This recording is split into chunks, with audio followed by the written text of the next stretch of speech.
So I guess the first question I just want to ask is, how's the meeting going? It's been good. It's great to be able to host the first Inuit-Crown Partnership Committee meeting here in Inuvik in my riding. And I think a great opportunity, we have 1/3 of cabinet, we've got the Prime Minister here, and for all the Inuit leaders to be able to speak directly to cabinet and share their priorities and their suggestions on ways that we can move forward. It's been great. I think for me as well, I'm really pleased to be in Inuvik. It's my first visit to the north.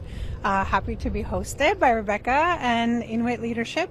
For me, what I'm hearing at the table and seeing is that there's a really strong position coming out of the Inuit-Crown Partnership table. They're well organized, they have documentation, they're very open to dialogue, they're giving clarity in their responses and feedback. It is a different governance structure up here. It's a different relationship because it's modern lands claim. But I think that really, for me, that adds to the dialogue because it is well understood what the partnership process is at this table, and I think that's going to transition and transfer well to the nation building process. I have to ask, what changes here? Because y'all have been saying for the longest time that C5 does not impact Indigenous rights. It doesn't interfere with that. It respects that. But yet we have Inuit leaders coming to this meeting today saying that they have concerns and they are not convinced that it will respect their modern treaties. So is anything going to change in the way that you're going to roll out C5 to make sure that those concerns no longer exist at this meeting?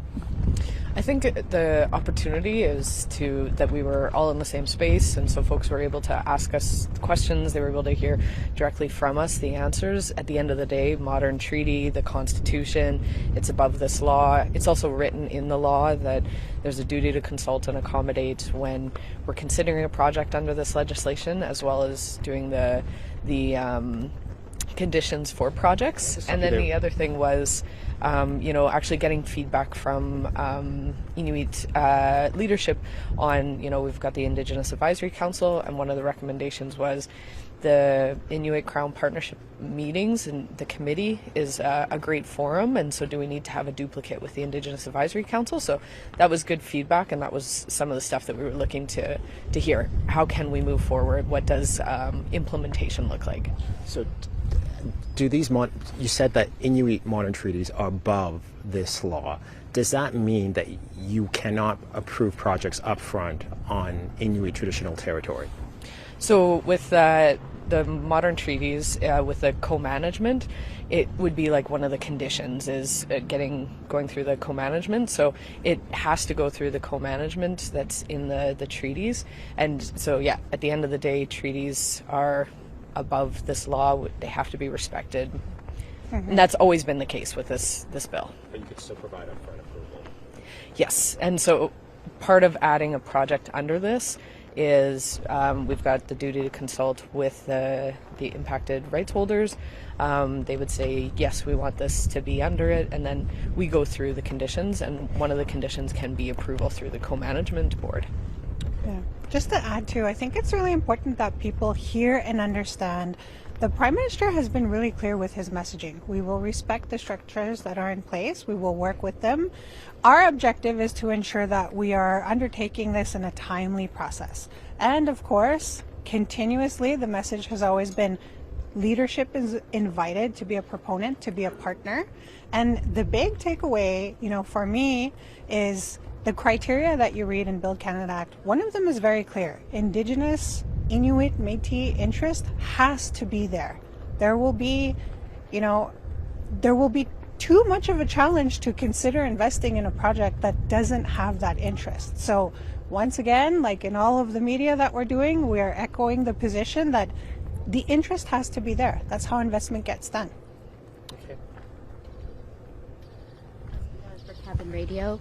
I think when we talk about the focus of Arctic security, I think of the security of our actual community members. I think of we have an active housing crisis, we have an active drug crisis. We have, if you see down the posters, we have a missing persons in Inuvik. N.W.T, Nunavut, and Quebec still do not have missing persons legislation. What in this conversation of Arctic security will actually focus on our community members who are dealing with addictions, to the lack of structure to help find missing persons, and over hundreds of them. Yeah, so the missing persons is a territorial legislation, and I know the territorial government is working on that. What appreciated is that we have many cabinet ministers here, and so we've got Minister McGuinty with Defence, we've got Minister Robertson with Housing and Communities, and so for Inuit leaders to be able to speak directly to those cabinet ministers and, identify the concerns, the challenges, but also the potential solutions, it's been really helpful. Mm-hmm. And we're only in half a day. We still got the other half, so look forward to further discussions. Mm-hmm. Security will that include developing security in Inuvik in our airport? Like actually CATSA? Yes. That would have to be, that's a separate conversation. So for sovereignty, it is the Northern Operations Hub that they're looking to get going in Inuvik, as well as some improvements to the terminal and tarmac. But the CATSA is a different conversation. Mm-hmm. Yeah. Good. Thank you very much. Okay. Have a great day. Thank you so much. You're welcome.